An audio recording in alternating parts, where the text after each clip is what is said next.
Hello viewers, আসসালামু আলাইকুম। আশা করি সবাই ভালো আছেন। আমি এসওএস পাওয়ার থেকে ইঞ্জিনিয়ার সাব্বির আহমেদ সাজ্জাদ আপনাদের মাঝে আজকে একটা টেকনিক্যাল রিভিউ নিয়ে আসছি আমাদের DSP 600 DSP pure sine wave মেশিনের। আমাদের মেশিনটা বেসিক্যালি দুইটা কালারের হয়ে থাকে, একটা হোয়াইট কালার এবং একটা ব্ল্যাক কালার। আজকের ভিডিওটা মূলত যারা ডাটা এন্ট্রি এবং ফ্রিল্যান্সিং কাজের জন্য অল্প বাজেটে লং টাইম ব্যাকআপের সলিউশন চাচ্ছিলেন তাদের জন্য। আমরা আগে থেকে একটা সেটআপ রেডি করে রাখছি আমাদের ভিডিওটা যাতে লম্বা না হয় সেই জন্য। আসলে এখানে আমাদের মেশিন আছে 600 VA মেশিন, এবং আপনারা দেখতে পাচ্ছেন মেশিনটাকে আমরা ব্যাটারিতে পজিটিভ এবং নেগেটিভ ওয়্যার দ্বারা কানেকশন দিয়ে রাখছি। এবং এই ব্যাটারিটা হচ্ছে সিল মেনটেন্যান্স ফ্রি ব্যাটারি 100 অ্যাম্পিয়ারের। হ্যাঁ, আমাদের মেশিন দ্বারা আপনারা সিল মেনটেন্যান্স ফ্রি ব্যাটারি যেগুলো আছে এগুলো চালাতে পারবেন। আমাদের মেশিনের চার্জিংটা আমরা আপার কাট এবং লোয়ার কাট আমরা সফটওয়্যার দিয়ে কন্ট্রোল করে থাকি, নিজস্ব সফটওয়্যার দিয়ে। সেই দিক থেকে আপনারা মেনটেন্যান্স ফ্রি ব্যাটারি নিয়েও কোনো রকম কোনো হ্যাসেল ভোগ করবেন না আশা করি। এখানে আপনারা দেখছেন ডেলের 22 ইঞ্চি একটা মনিটর, তার সাথে একটা আছে আমাদের এখানে একটা পিসি।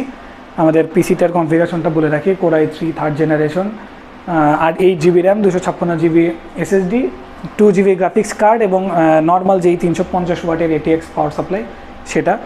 এখানে আমরা আপনাদের জন্য সেটআপের ভেতর আমরা এই মেশিন থেকে একটা আউটপুট একটা মাল্টিপ্লাগের মাধ্যমে দিয়ে আমাদের অলরেডি পিসিটা রান করানো। সেই দিক থেকে আপনাদের যদি আমরা দেখাই, আমাদের মেশিনের যেই আউটপুট যে ভোল্ট সেটা হচ্ছে 219 বা 220 ভোল্ট, যেটা আমরা ওটা মেশিন থেকে ফিক্স করে রাখছি। এখানে এটা ফিক্স করে রাখা যে আউটপুটটা আসতেছে। এবং আমাদের মেশিন এখান থেকে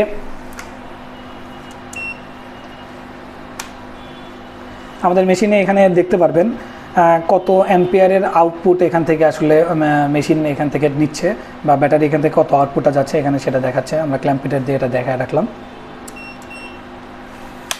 আপনারা এখানে দেখতে পাচ্ছেন আমাদের লোড 112 ওয়াট আমাদের লোড দেওয়া আছে, এবং এসি আউট আমরা এখান থেকে ফিক্স করে রাখছি 220 ওয়াটে যেটা।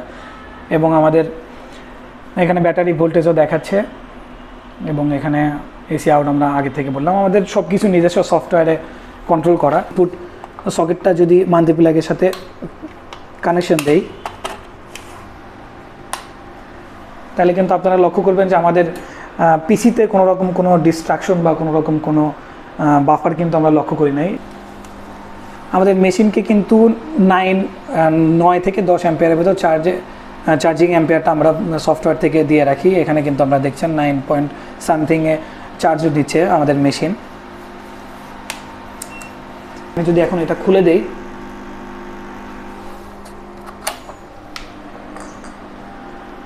আমাদের মেশিন কিন্তু স্মুথলি রানিং। এখানে কোনো রকম কোনো রিস্টার্ট বা বাফার কোনো রকমের কোনো কিছু এখানে হয় নাই। এটা হতে পারে, বা আপনাদের প্রশ্ন হতে পারে অন্যান্য আইপিএস থেকে আমাদের আইপিএস কেন নেবেন। আমাদের আইপিএসের ট্রান্সফরমার পিওর কপার দিয়ে তৈরি। আমাদের যেই সার্কিট সেটা আমাদের নিজস্ব সফটওয়্যার টিম দ্বারা বিল্ড করা। আমাদের যেই ম্যানুফ্যাকচার পার্টস এগুলো আমরা খুব চায়না এবং তাইওয়ান থেকে নিয়ে আসি, কিছু কিছু পার্টস আমরা ইন্ডিয়া থেকে নিয়ে আসি। আমাদের মেশিনের আপনারা 2 বছরের ওয়ারেন্টি পাবেন, চাইলে আপনারা ওয়ারেন্টি 5 বছর পর্যন্ত এক্সটেন্ড করতে পারবেন কিছু টার্মস অ্যান্ড কন্ডিশনের মাধ্যমে। আমাদের মেশিনে আরেকটা সুবিধা দিয়ে থাকি, এটা বাংলাদেশে হয়তো আমরাই প্রথম দিয়ে থাকি, যে আমাদের মেশিন আপনি এখন 600 VA মেশিন নেবেন, কিন্তু পরে যদি 800, 1000, 1200 অথবা 1500 VA মেশিন নিতে চান, সেদিক থেকে আপনারা আমাদের মেশিনকে আমাদের কাছে মানে এক্সচেঞ্জ সুবিধা পাবেন, আমাদের কাছে দিয়ে পরবর্তী মেশিন আপনারা নিতে পারবেন। এবং হয়তো নেক্সট কোনো একটা ভিডিওতে আমাদের কোনো হেভি গেমিং পিসি অথবা কোনো হেভি কনফিগারেশনের পিসি নিয়ে আমরা হাজির হব। আপনাদের যদি কোনো প্রশ্ন এবং যদি কোনো মন্তব্য থাকে অবশ্যই কমেন্ট বক্সে জানাবেন। আমাদের ফেসবুক পেজে অবশ্যই মেসেজ করতে পারেন, এবং প্রাইস রিলেটেড যেই ইনফরমেশন সেটা জানার জন্য ডিসক্রিপশনে দেওয়া নাম্বারে কল করতে পারেন, এবং আমাদের ফেসবুক পেজেও নক করতে পারবেন। আশা করি সবাই ভালো থাকবেন। আসসালামু আলাইকুম, ধন্যবাদ।